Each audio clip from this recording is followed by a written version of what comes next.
Yay Networks.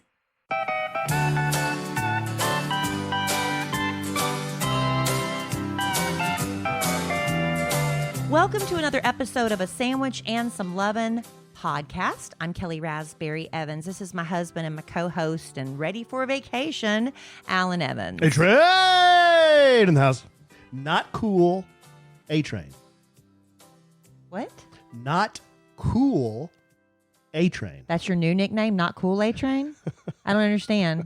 No, the license plate you saw was cool. Oh, okay. You said, what kind of a jerk would have that personalized plate? Say cool. You're referencing back to last week's podcast like I remember. The Oh, last yeah. podcast. I don't you have remember A-Train. anything. Well, you know what? I passed somebody today. Somebody passed me while I was walking, and their license plate said the best. Wow. I'm like, what is going on with people and our Wow. overinflated egos? You know what I'm going to do? The best. I'm going to get one for you. You know what it's going to be? What? Dime. I guarantee nobody has dime. And you just roll around in your big Nobody will get it. luxury SUV with the word dime on it. But I never do that. What? You accuse me of dropping dimes all the time. You don't really drop too many. I really don't. You drop, well, that's the definition of a dime, is you drop it, you don't even really know you're dropping it. No, dime droppers know they're dropping it. When people are like, oh, I just got back from the club and Troy Aikman and I had a drink at the bar. That's dropping a dime. That's dropping a dime. But me saying, talking about my job where I run into people, Well, one time, or like being a giddy schoolgirl is like, oh my gosh, we went to a restaurant and Troy Aikman was there. That's so different. one time I went to a strip club with Bon Jovi. Dime. That's just a fact. Well, That that's was also like, a dime. That's a giddy schoolgirl story. Who gets to go different. to a strip club with Bon Jovi? Not a lot of, well, I don't know. That was a long time ago. Or Long time John, ago. as I call him. When I was, y'all, I've been looking, there's been all these, I'm on the Kid Craddock morning show, and Alan's going to say I'm dropping a dime, but I'm just telling you where you can also find me if you want to listen to me somewhere else every once in a while. But on the Kid Craddock morning show. Nationally syndicated. During the show, we are on Twitch, which you can tune in. It's if you go to Kid TV, KIDD TV, I think it links you to the Twitch. Anyway, during the commercial breaks, they play these old videos. And they've been playing videos from the past, and I'm like, it's weird. It's fun. I'll just sit there when I'm supposed to be working during commercial breaks, and I'm just watching these videos when I was young, and I thought, oh, I just didn't think I looked good. I always thought I was fat or whatever, and I'm like, I was so cute. Sometimes I'll be like, dang, Kelly, you let yourself go, because it's like, roller coaster with your looks and clothes and the people we've gotten to meet and interview. It's really fun. So if y'all are ever around in the morning and you feel like logging on to Twitch and watching some of the stuff, it's been fun. I guess you can find a lot of these videos on YouTube too, which is where we broadcast. Well, listen, Alan and I, if you're listening to the podcast, you may not be aware, if you've dived in somewhere in the middle, that we record our podcast usually on Monday and Wednesday nights. We do. Why don't you tell the rest, because I've talked a lot. Well, we record on Monday and Wednesday nights. The podcast goes live at about 10 a.m. on Tuesdays and Thursdays. You can join us on YouTube. Oh, I thought you were done. I thought you were done. I'm sorry, honey. I thought you were done. Yeah, I'm sorry.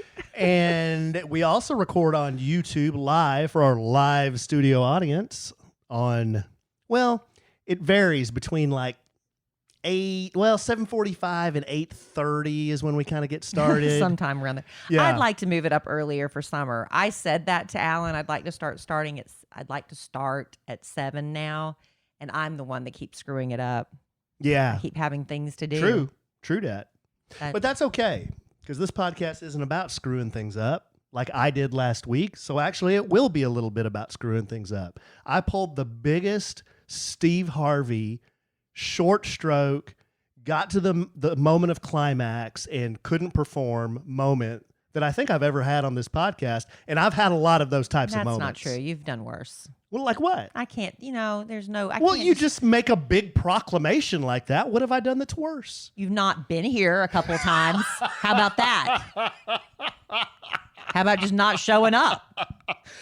Every time I've not showed up, you've known I wasn't going to be there. I've never just no-showed. Sometimes it's been with like 5 minutes notice. Not true. All right. I'm being misrepresented. It's never happened. But anyway, we've got a couple of letters, and I can't wait to go through some of these letters this week. 2 handwritten letters from 2 and a make good. And a make good. 2 from our very best customers. They call that a mea culpa. Excuse me? A mea culpa. What does that mean? mean? That mean like a Is that my bad? Isn't that Latin for my bad? Is that Pig Latin?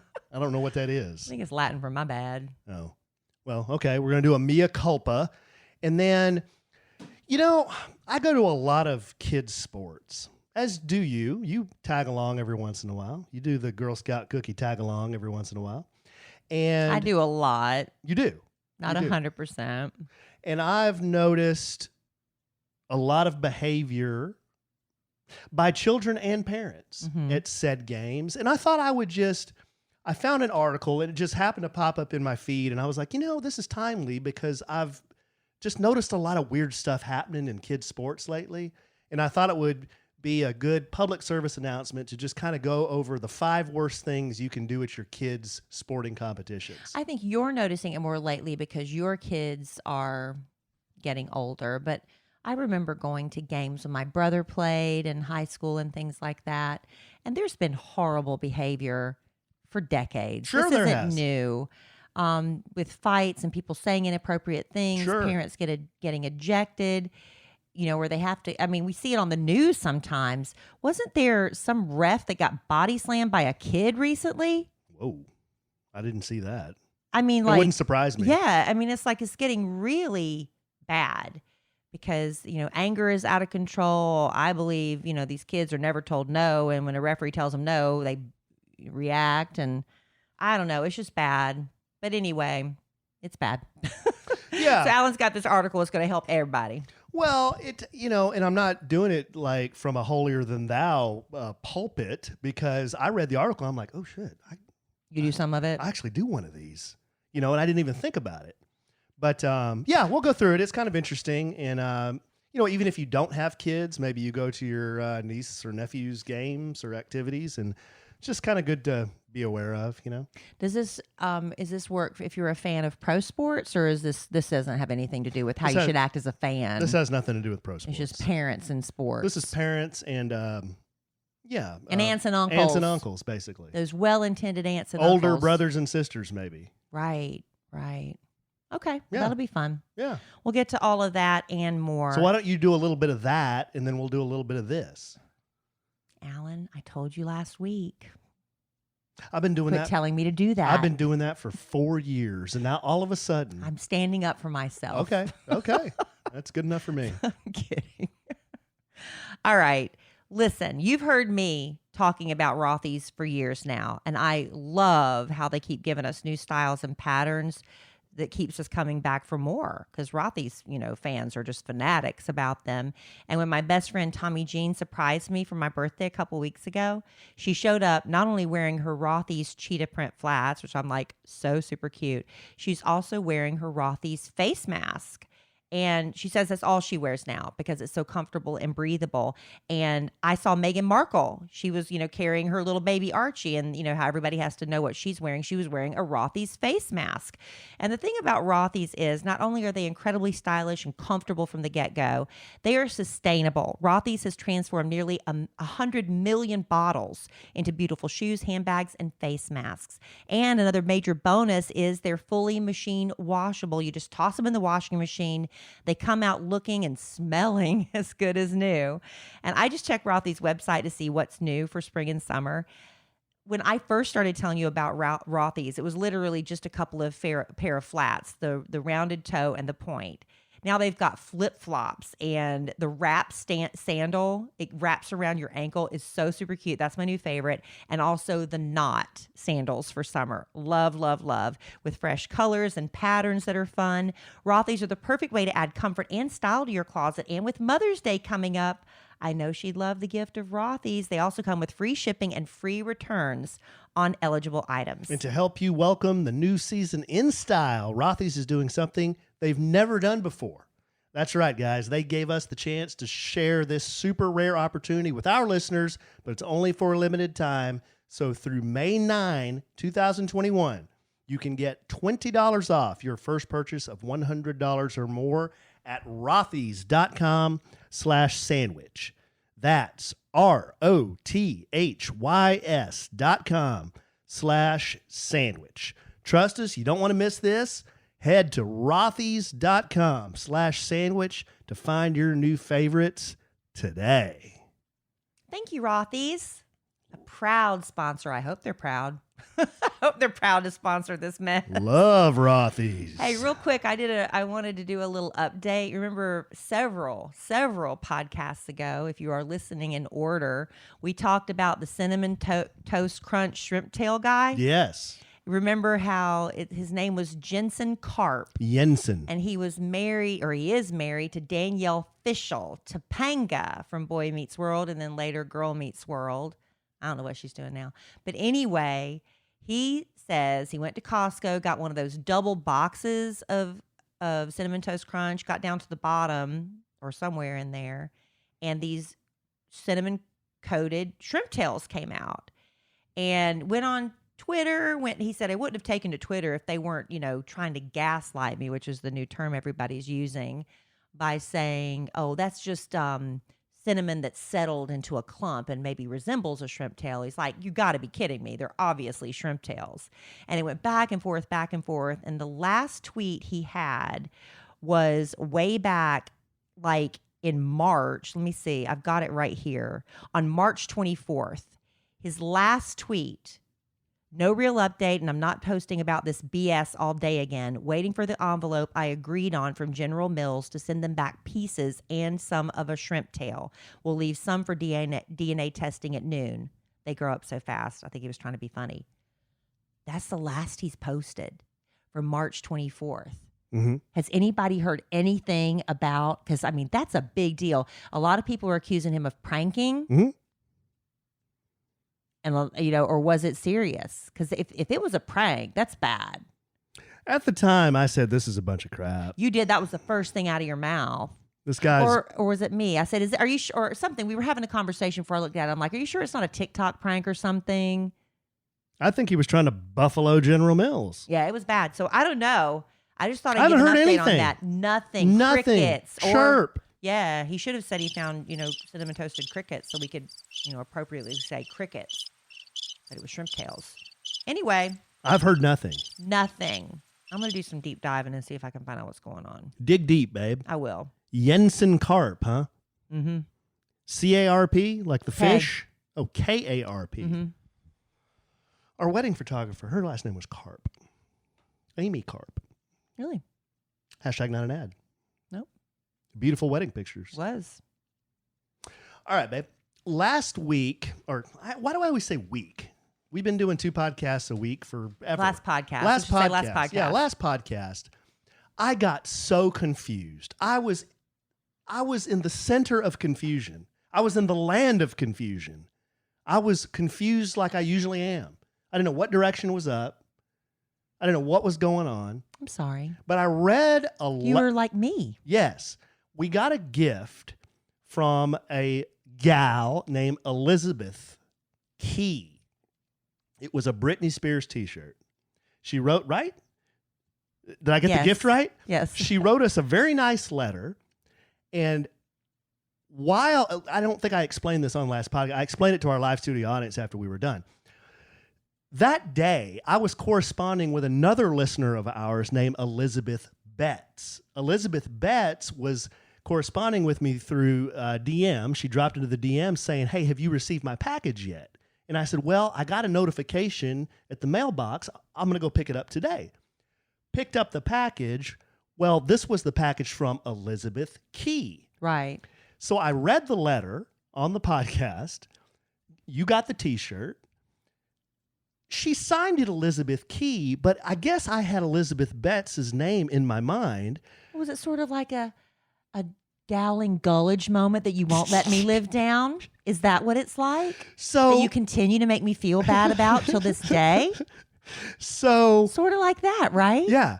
So since she sent you such a nice gift and wrote such a nice letter, and it said something like, Alan, there's still good people in this world, and I still don't think she was referring to me. But anyway, she was referring to me. Right. She had to have been. Yes. So she wrote a really nice letter. I bestowed presidential status on who I thought sent me the package, which was Elizabeth and Michael Betts. And then you snatched it away when you realized it actually belonged to Elizabeth Key. Right. About 1 minute later, I noticed that Elizabeth Key and Elizabeth Betts are both in our live studio audience waving at me Really? like, wait, no, it's her. No, it's me. It's her. No, it's me. Mass confusion. Look what you did. Right. Look what you did. Right. So I took away presidential status from Elizabeth Betts and gave it to Elizabeth Key. Right. You did. Right. I pulled a Steve Harvey. Didn't he call Miss Universe somebody? He announced the wrong winner. Wow. Yeah. Because he just read what was on the card. Yeah, it was a big screw up, but he took the fall. Whether he was right or wrong, I don't know. So I took the fall for this. Well, you didn't take the fall. You were wrong. Taking the fall means you just took blame so somebody else could get off, right? Okay, well, it was my fault. It was all my fault. I was the one that misled Allen. That's not true. So here's the deal. Elizabeth Betts again messaged me today. She goes, is your package there yet? And I said, no, I haven't gotten another notification. And she's not upset about me snatching away presidential status from her. She's feeling like maybe I'll get it back once this package arrives. I don't know. So I got a notification this afternoon, and I told her, I just got a notification. She's like, great, maybe that's it. Go over to the post office or my postal shop service, and there's a big box. It's like a 2x3 box, and it is crushed. Destroyed. Destroyed. Mangled. Yes. You're barely hung. It's like a bunch of collapsed cardboard held together by packing tape. Yes. Your friendly United States Postal Service. Friendly. Just destroyed it. Yes. Stamps.com. So why would you say that? Say what? Why would you do that? Don't do that. Do what? As a small business owner, I use Stamps.com. No, but they would never do that to our mail. No, Stamps.com. No, that's why I said that. Okay. Oh my God. Well, you left that wide open to interpretation. Oh, jeez. Okay. Well, anyway, that's the third time Kelly shot my wheels off on this podcast. Is someone keeping score? So the box was mangled. In fact, I could look in the box and see what was in it. Yeah. In the box was what I have on my melon right now. Will you please describe what's on my melon? It's a Panama style hat with a hat band around it in black, and stitched on the front is the logo for a sandwich and some lovin'. Isn't that cool? Very cool. Isn't that cool? So I can wear this to Mexico. I will be the only comandante in Mexico wearing this hat. But That's true. I was thinking maybe we could pass it around and have everyone take their photo in it or something. Oh, you know what I could do? Is I could have everybody sign it. That'd be kind of cool. Think a black Sharpie would sign on that thing? A bunch of drunk people in the pool signing that. That'd be a mess. Yeah, it would be a mess. We'll figure out something. Well, anyway, Elizabeth, thank you so much. Your gift did finally make it. And she also wrote us a very nice letter. So I thought I should read. Handwritten, not even typed. Handwritten in cursive on notebook paper. That's so nice. That's old school. I appreciate that. I love that. Single spaced. Wow. As nice penmanship. You're going to read the whole thing? The whole thing. All right. The penmanship is as nice as, unless you want to read it, the penmanship is as nice as Elizabeth Key's. Maybe nicer. Oh, Alan. All right. This says, this one's from Elizabeth Betts. Dear Walter A. Evans, a.k.a. A-Train, a.k.a. Alonzo, a.k.a. Allen, enclosed as a gift from my husband Michael and me, let me paint a visual picture. You and Kelly are strolling down the beach in Mexico, and you're wearing your flesh-colored Speedos. Of course, they say, cocky show stealer. A random person walks by you and says, look at that guy. Who does he think he is? You turn around and point to your enclosed gift, which is a Panama hat with the official A Sandwich and Some Lovin' logo on it. You then say one of your nicknames mentioned above and mention that you're the co-host of the podcast. Drop a dime on them, basically. And then Elizabeth goes from blue ink to black ink. So her blue pen ran out. Must have. Yes, okay. Now or she walked away and then like, where's that damn blue pen? So now we're in black ink. Anyway, I think I speak for my husband and me that we are super excited about the trip. Meeting you guys back in February was one of the greatest times of my life. Wow. That is very, very high praise. Your podcast came along at a time of my life when I needed it most. I've battled depression and having an extremely low self-esteem for most of my life. Listening to you two guided me to realizing that I needed to talk to someone, and it's helped a lot. You've also read multiple letters that I've written to you. Wow. Some had my name and some didn't, but thanks to you for being open enough to read them. Believe it or not, even though he doesn't listen as often as I do, Michael enjoys your show too. I think he realized how much the show and the two of you mean to me. Alan, I hope you love the hat. Kelly, I'm sorry I didn't get you anything. It's really okay. But I promise I will whenever my creativity kicks in again. Love y'all desperately, Elizabeth and Michael. That's very sweet, Elizabeth. You do not have to get me anything. I appreciate it. And it's a cool hat. So on this day, April 28th, 2021, oh yay, to all who listen. Let it be written, let it be done. I bestow presidential status on one Elizabeth Betts and Michael Betts. Congratulations. But Michael doesn't listen as often. Congratulations. You belong to a very exclusive club. You sure you want to include Michael? He doesn't listen as often. I have spoken to Michael personally, and we have shared heartfelt moments. I'll just say that. All right. I'll let you. You're the one handing them out like candy now. I just gave 2. And so basically the rule is you send Alan a present, you get presidential status. Not true. Is it presential status? Not true. You know what's in common? Nice letters. So send a present with a handwritten letter. Why don't you try this? Why don't you just send me a nice letter without a gift and see what happens? Oh, really? I don't know. Let's try it. Have to be handwritten? Yes. Don't be trying what about emails? Don't be trying to type this on your. What if it's a lovely email? Your printer or your computer and then print it. What if it's a lovely email? What if they don't have access to pen and paper, but all they have is their laptop? Doesn't carry quite as much weight as a handwritten letter. That's cold. A handwritten letter. These poor people out there without pen and paper. All they have is their access to their email. Well, no, it's all letters and such are appreciated. Let me just tell you something. While we're recording this podcast, there is a tornado warning going on, and I hear the thunder rumbling. So we might have to pause and run. Take cover. Well, we'll see what happens. I haven't heard any sirens yet.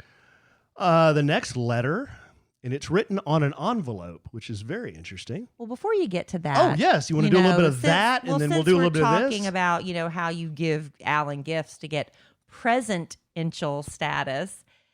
I love giving gifts. Honestly, I think more than I love getting them. Wouldn't you say that's true, Alan? I love giving gifts. You love giving gifts. I love giving gifts. Yes. And I want the person to love what I give them and think of me every time they look at it. I mean, don't you? Right? You don't want to give them something they can't even remember you gave them a week later. And that's what I love so much about giving the gift of Pandora jewelry. Now, we gave our niece, Violet, her very first Pandora bracelet and a charm to celebrate her first communion. And now her sister Beatrice is looking forward to getting hers because she knows Aunt Kelly and Uncle Alan are going to do the same for her communion as well. And then we'll be adding special charms to those bracelets, marking all the wonderful celebrations of our lives. And with Mother's Day coming up, Pandora makes the perfect gift. And they're more than just charms, although giving Mom a beautiful charm bracelet. They have the beautiful mom charms all the time at Pandora. They have gorgeous rings and earrings and necklaces, and the jewelry can be customized to fit all the styles and personalities because no two moms are alike. Let me just tell you, Pandora's Rose Petals collection is just so lovely, and they have angel wings and family trees and infinity symbols. So many gorgeous choices, and I love the quality of Pandora as well. These are gifts meant to last, and every time Mom looks at the gift, she's going to think of you. It's a symbol of the bond only you and your mother can share. You can shop safely in-store with Pandora's styling experts to find that perfect gift for any mom on your list. Buy online with in-store pickup and curbside pickup at select locations. Just contact your local store to learn more about that. So thank the mom in your life for always being there with a sparkling gift from Pandora Jewelry. Go to us.pandora.net/sandwich to start shopping or find a store near you. That's us.pandora.net/sandwich. Lovely. Pandora is very, very nice. Very, very, Very nice. I love Pandora. Very nice gifts. Now back to your letters, honey. I didn't mean to interrupt. No. That was. I'm so used to you saying do that or this, and it threw me off. That's what I do, and I'll keep doing it. You wave your pimp hand strong I'm at gonna me. wave my pimp hand strong. Okay, so speaking of That hat is giving you attitude, mister. it really is. I mean, if you wear a hat like this, you got to have confidence. Okay, confidence. I don't think you have to have confidence. How many dudes you see rolling around in a Panama Jack hat nowadays? Panama hats are cool. On the streets of resorts. Plano, Texas? I wouldn't have a problem with that in the summer. Really? Yeah. Okay. Okay. What about with Big the, Al wears a hat like my that. man? He wears hats like that all the time. What about with the mini pearl tag on the back? Well, you might want to cut that off. I was wondering why you left that on. Is a bit. I'm gonna leave it on. No, don't. Yes. Now that you mentioned it, it's always gonna be there. Oh gosh, I'll cut it off. You won't Okay, need we me. got another letter. This one's from Leslie. Leslie to Kellie and Allen. Hope you like the gift. Oh, more gifts. Another gift. And Leslie gave us 2 official Masters koozies. Aw, can cooler koozies. They're green and they have the official Masters logo on them, which Kellie told me the Masters should redo. They should update it. Babe, that has don't been like their it. logo since the 30s. I know, but it's like the country's not even shaped right. The country's not even shaped right. It's like somebody just drew it on a napkin in the men's locker room. Maybe you should take that up with Big Hootie Johnson or whoever the chairman is now. I just don't like the logo. I don't think it's a cute logo. Who's the Am chairman I wrong? now? I have no idea. But the United States is not shaped like that. Big Horde Harden. It looks like it resembles the United States, but I don't think it's good. Well, Am I the only one? I think they're awesome. I mean, it is I'm not now. See, it makes you sound like I'm not thankful for your gift. I am thankful for your gift, but and Alan's the one that brought up. I just think the Masters logo needs to be updated. That's all I said. Oh, speaking of drinking and burr, this is an unplanned. This would be called a bunny hole. I went to I don't know, a couple of weekends ago. I went to a place with Bad Influence Jeff and KK, his girlfriend, and 2 of our friends, Laura and Kay Shelton, who you've heard us mention on the podcast, went with us on our first vacation. Now we're like best buddies. Mm-hmm. This is what can happen if you go on the A Sandwich and Some Love and vacation. Oh. In July, there are rooms still available. Yep. Go to kellyanallen.com/vacation to find out more. You may get our digits, at which point I will exchange group text photos of me sitting on the pot with dogs in my lap. Nobody wants to see that. No, I only do that with my family. But anyway. And your mom doesn't want to see that. My mom's so out on that. Especially your sister. Oh, She's she even is more out. Way out on that. Oh, so anyway, we went to this place called the Truck Yard. And this place was great, babe. I want to get Kellie over there, but if you're looking for something fun to do in Dallas, I know a lot of our listeners say, hey, I'm coming to Dallas. What should I do? This Truck Yard is a really cool place. Well, this is up in the Colony. It's in the Colony. This is like in the suburbs of North Dallas. Yeah, but we've directed North people of Dallas. We've directed people to Cowtown. Yeah, I think they have a truck yard in Dallas as well, though. Not as nice. But I think they have one, right? They do. Not as nice. Have you been to it? Everyone there, well, Laura and Kay have been, and they said this one up here by us nicer is way nicer. Okay. Just imagine it's a big place, gravel ground, lawn chairs, tables, food trucks, beer trucks, draft beer. It was a lot of fun. And they have stuff for kids too. It's not just a bunch of drunky drunks. And there's stuff for kids too. Now, drunky drunks are a big player. Is there a way to keep the kids separate from that? Yeah. Or is there no avoiding it? Yeah. No, you can keep the kids on the outskirts, but the central area is where all the drunky drunks are. I was only there like a couple of hours. I had 3 drinks spilled on me. At which point I kind of looked around. Fun to me. Well, I looked around at everybody and I said, I think this is part of the truck yard bit. You're going to get stuff spilled on you. So make sure you don't wear something nice. Yeah, I had on athletic shorts, flip-flops, and a white T-shirt, and that was perfect.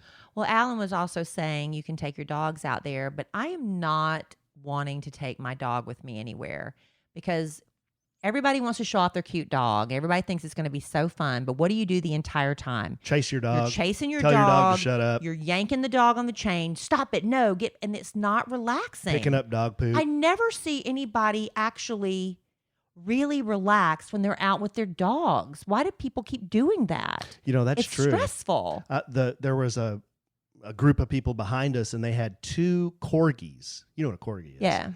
It's what the queen has. The queen's favorite dog is a corgi. And Those everyone little else stumpy things. is just kind of looking at the dogs, and they're fine. They weren't bothering us. They were, but just the looks on all their faces was like they were so nervous that their dog was about to do something, and one of them did. It got away. See? So it's running through the truck yard, and this poor guy is chasing. I just don't see. I know there's dog-friendly patios, and that's all the rage right now. That is so not relaxing to me. Not relaxing at all. We went when my friend Kristen was here visiting. We went to this. We had wonderful food. Absolutely the worst service we've ever had in our lives. Describe the guy that waited on us. He was the nicest guy ever, but the worst service. Oh my gosh. This guy, so nice. He was the nicest bad waiter we've ever had. Horrible. Yeah, he was horrible, but so nice. But he was really nice. Yeah. He'd walk up. So you couldn't get mad at him, really. Tell him what he was doing. I was trying to give you the platform to tell Well, he'd come over, and we wouldn't have anything that we asked for, and he said he'd be gone 30 minutes. Yeah, and then he'd say, "Oh, ma'am, your hot water, it's on the way," and then he'd just kind of saunter off, just slowly kind of shuffle away. He'd say, "I'm really sorry." Yeah, but I'm really sorry. And then he'd disappear for 20 minutes. Then he'd come back, and that's all he would bring is just the hot water. And we're kind of like, say, "Well, where's the food?" We're like, "Can we have some more coffee?"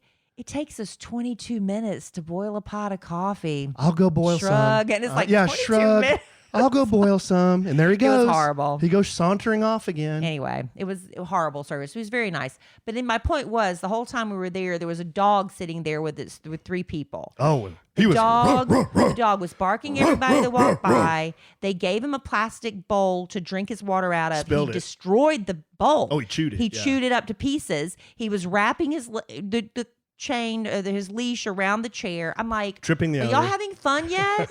Are y'all having fun yet? Because we're having fun. This is entertainment for me watching you. So y'all, why are you doing this to yourselves? A lot of people enjoy this, actually. To enjoy what? Taking their dogs. That's what I'm saying. I don't understand why. Because I think a lot of people have dogs. They want to show off their dogs. I know, but a lot of people have dogs that just sit there. They do. And then they're attacked by bigger dogs. Yeah, that's true. And then they've got to go pee at some point. Yeah, I don't get it. You're not going to see us dragging Larry and Zoe out. No. I'm going to tell you that right now. Because when Holmes goes somewhere to relax and have a drink, he's not worried about the dogs. We don't even go to the dog park anymore with Larry and Zoe. That's because they cannot be trusted. I know. It's like, it ain't worth it. Those dogs cannot. That's my little rant. Little rant? About the last 10 minutes of rant. Rantberry. Sorry. So the truck yard. Yeah, go to the truck yard. Cool place. When the weather's nice. Take your dog. Cool place. You can take your dog. You can take your kids. So how many dog incidents did you see at the truck yard in addition to the dog getting away? Honestly, that was the only one I saw. That was the only one I witnessed. Now, there was a guy at the truck yard, 2 tables over from us, dressed as a banana. I saw you took a picture of him. He was dressed as a banana. That's his bit, huh? And we were looking at him like, what? I don't get it. So, when everyone's drinking, you get real confident, So Laura and Kay go marching over there, and KK go marching over there, and they're just going to ask him straight, what are you sitting here in a banana suit for? And that's what they did. And he said? Well, they went over there, and we were kind of watching them, and then they sat down with him, and then there were more people over there sitting with the banana guy. Well, maybe that's why he did it. And then me and Jeff are sitting there like holding our bananas. Exactly. Right. Exactly. It was a conversation starter, and he got all the chicks. So good call. Because apparently this cat has 500,000 Instagram followers, and this is his bit. He sits around like a banana? He sits around in a banana suit. Like you got the guy that farts on Instagram. This guy wears a banana suit. Now you know. Now you know. Did How you come tag I didn't him? come up with a bit like this? Well, what do you walk around in your cocky show stealer Speedo at the truck yard? What do you want to bit? I mean, I don't have any bits. Oh my God. I don't have any bits. My husband is a I don't know what you're living, pressing, walking, but it's some talking, sound breathing effect. bitch. Listen, That's right. let me tell you something about podcasting. What? When you see me go over there and I don't know what you're pressing. I understand. But when you see me go over there, Don't reference when it? JC does that at work, do you ask him like, "What, JC? No, what 'cause did I you can just hear press it, over 'cause there?" I've got an earbud I don't and know I what can you hear just him. pressed over there. But I have earbuds in and I can hear what he's doing. We only have 8 sounds. What was that one you just pressed? Listen tomorrow. Oh, just tell me. Just tell me. Top right. I'll have to remember to look that one up when we are. Oh, you can hear the thunder rolling outside. I there. know, it's making me nervous, but you know what? Our grass needs the rain. We appreciate that. You know what? I do find Alan standing out in the front yard. I'm like, Alan, where are you? And I'll go open the front door, and he's out there, hands on hips, admiring his handiwork and watching his lawn thrive. Mm-hmm. Thanks to our custom lawn care plan from Sunday. Sunday's more than just a lawn care product. It is a custom lawn care plan with a variety of ways to help you grow a beautiful lawn, control weeds, and remove pests. Alan, tell us real quick about what you loved most about Sunday. You went online. Well, a couple of things. Number one is when I go to Big Box and try to find stuff for my lawn, I don't know what to pick out. Right. I have no idea. Yeah. So Sunday, I answered a few questions. They sent me the product that's for my lawn in my area, and then it was super easy to apply. Yeah, it only took a couple minutes. It took 10 minutes, if that. They use your soil and climate data to create a tailored nutrient plan. So you get all the stuff that your lawn needs, nothing it doesn't. And these are ingredients you can actually pronounce, like seaweed, iron, molasses, and talk about how easy it was. Oh, super easy. Just attach it to well, actually, Sunday gives me a sprayer. You attach the hose to the sprayer, pull the trigger on that thing, and just go back and forth, back and forth. The whole yard took you what? 10 minutes. That's it. 10 minutes. And we have got... I got 10 minutes. And our lawn is already, it's looking so good. Have you seen how green it is? Yes, but it's a subscription-based thing, right? Yeah. So I'm gonna get another product to install or to spray on the lawn here in a few months. Yeah. We take pride in our yard, and we walk our neighborhood, and we love looking at other people who take pride in their yards. It's something you should take pride in. And you know, lawn care is important, but it shouldn't take up your whole day. It should only take about 15 minutes if you're using Sunday, and this stuff really works. Our grass is already looking better than it has, and we've been here, 3 years now? 3 years. We're looking forward to a great lawn this summer. This is going to be the best summer ever. So let Sunday take the guesswork out of growing a greener, more beautiful lawn this spring. Visit getsunday.com/sandwich to get $20 off your custom lawn plan at checkout. That's $20 off your custom plan at getsunday.com/sandwich. Love Sunday. I know you do. Alan's done such a beautiful job, not just with the grass, but he's planted some knockout roses that are coming in really beautiful. A lot of our neighbors have knockout roses I found today on my walk. Knockout roses bloom all spring and summer. They're really nice. We've got the big players in our neighborhood are knockout roses, Japanese maples, and that other thing you kept saying. Was it dogwood? What was you in kept our saying? neighborhood? No, in our neighborhood. You kept calling out a tree the other day. It wasn't dogwood tree, was it? Well, I love dogwoods. There's a couple in our neighborhood. Was it dogwoods you kept pointing out? I So can't that grow was a cool. dogwood to save my life. Yeah? I've What's so tried hard to. about them?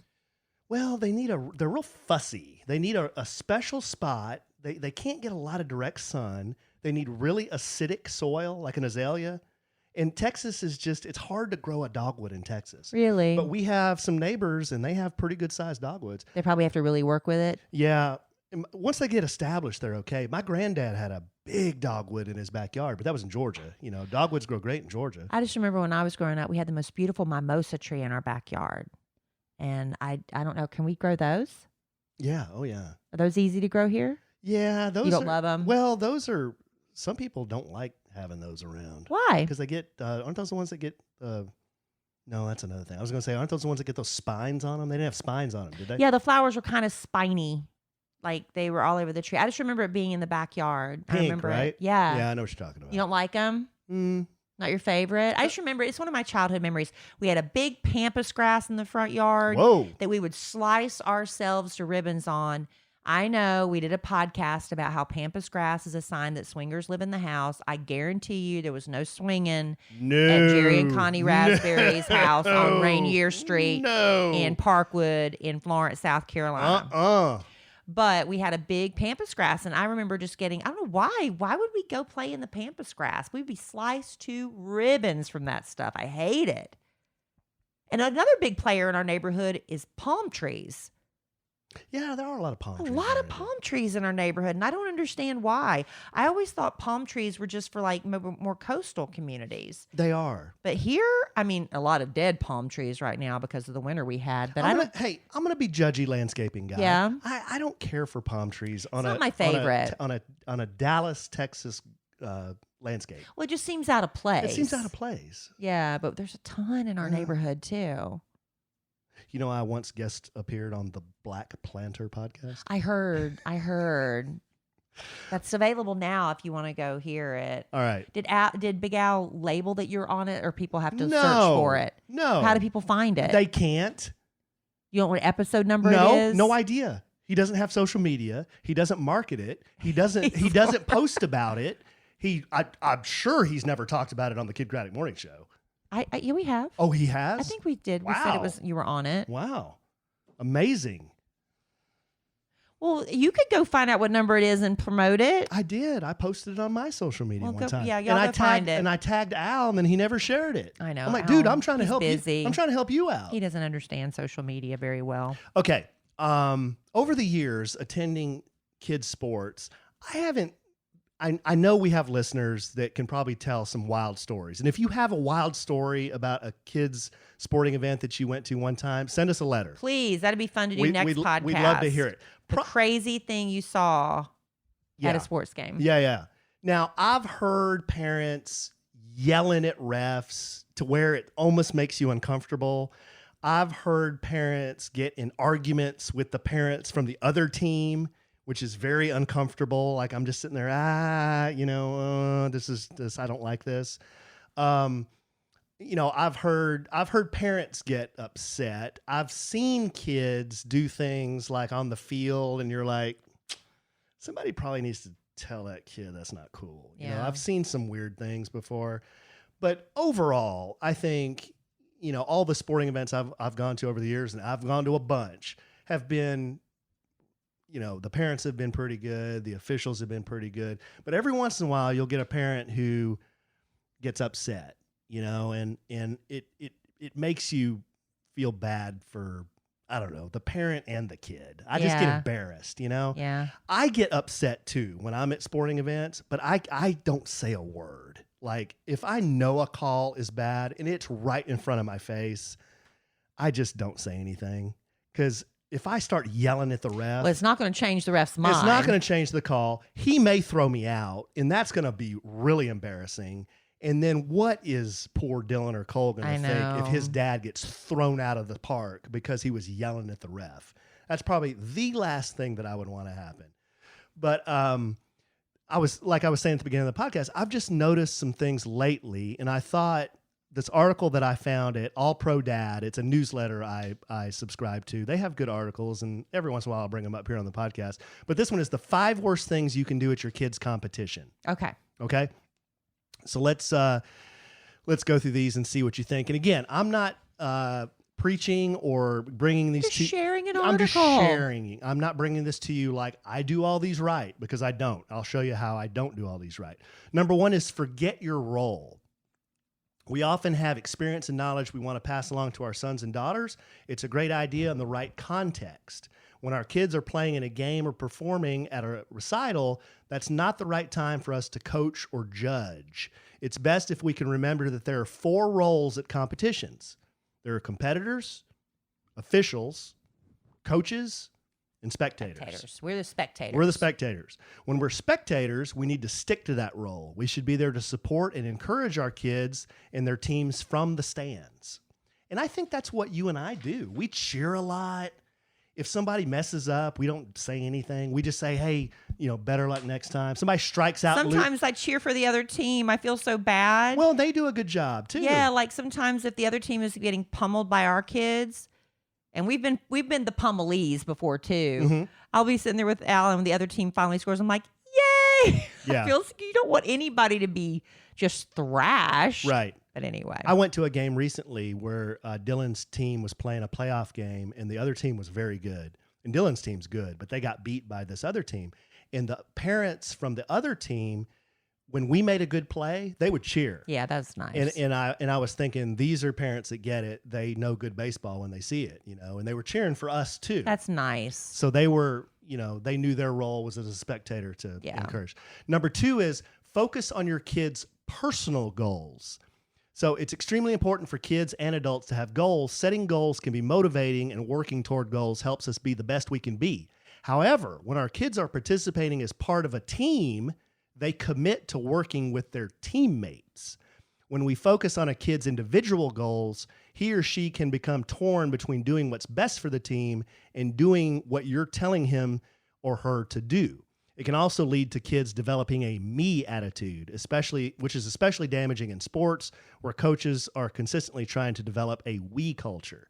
Now, this one punched Allen in the gut. The kid may be guilty of this. Yeah. So I've got this little thing that I do with Cole and Dylan, and it started as a bet. And I said, if either one of you can hit it out of the park, I will go to the bank and get you a crisp $100 bill, knowing good and well, between you and me, they're not going to do that for a while. There's no way they can hit it. It's going to be a few years before that happens. Not at this age. Right. But then what happened one game is Dylan, he comes to me and said, Daddy, I hit a home run. Do I get money? And I said, well, you didn't hit it out of the park. And he said, oh, but it was a home run. And I said, okay, you get $10 for a home run. Okay. And then he did it again and did it again. Now, the issue with that, I think, after reading this article, it kind of hit me as like, okay, I'm kind of conditioning Dylan when he gets up to bat, he wants to hit that home run because he knows Daddy's going to give him $10. But every once in a while, you have to sacrifice, right? Every once in a while, he may not need to swing out of his shoes. He may just need to hit a single to win the game. Yes. So what if he's up there thinking, I need to hit a home run. I need to hit a home run. When all he's got to do is put the bat on the ball and get it in play. What if he were to strike out because he's trying to earn the money versus win the game for his team? Yeah. So I read that and I'm like, crap, I'm teaching him to focus on personal Himself, goals versus the good of the team. So I should probably talk to him about that or change that little thing we have going and give him some different incentives, Yeah. But I thought that was interesting. 3, show negative emotion. Our kids always want to make us proud. Any type of competition creates pressure. When they see us on the sideline reacting when they perform poorly, it adds pressure that they are already feeling. They don't need us to do that. Competitors need to focus on what they can control. When they see us reacting negatively to the things we cannot control, it distracts and stresses them out. Anything I did when Emma Kelly was playing stressed her out. I could cheer for her. Mom, stop. I could sit there and just kind of like when she did a bad play, I'd kind of give her a thumbs up and she'd roll her eyes. And there was no winning. There are some student athletes you just can't win with. Yeah. But I hear what you're saying. No, if they look at you after a bad play and they see you sitting there face palming like, what were you thinking? That's not helping. Yeah. And I've heard parents do that too. I know. They'll start yelling at the kid when the kid screws up or does something wrong. Get your head back in the game. Yeah. It's like, I don't know. No, it is one thing if a kid's out there like really not paying attention. Yeah. Like tying their shoelaces. Now, we're something. talking about small kids. High school football, that's a little different. Yeah. That's different. Now, we're talking about, like 4 to 10-year-old, 12, 13-year-olds playing baseball. I don't know. There comes an age at which the coaches stop being, hey, this is all about fun, and it becomes more about, look, we're here to win, and if you screw up, there's a guy behind you who can play, and he's not going to screw up. You know what I mean? Yeah. But we're talking about smaller kids here. Number 4, compare your kid to someone else. Each kid is a unique person following his or her own path. You might be tempted to comment that your kid isn't as fast as his brother was, or that she doesn't shoot as well as her teammate, or that you haven't won as often, or he hasn't won as often as you did. When we make these comparisons to a sibling, a teammate, ourselves, we're not being fair to either person. These comparisons can lead our kids to have unrealistic expectations. Plus, comparisons put unnecessary pressure on them. and Kelly and I talk about this with the boys, and we never say this to the boys. We only talk about this with each other. And that is, we have one boy who is a natural. Any sport he picks up, he's going to be good at. So if he decides to do track, baseball, soccer, whatever, he's going to be good at, We have another. Just a natural. He's just a natural. He's one of those gifted athletes who's a natural. We have another boy who works so hard in school, in sports, to be good, to be a little bit better than good. And he works hard. And really. he is really good. He is good. But he has to work. He has to work and hard. put in the practice. Yes. And we would never say that to the boys, right?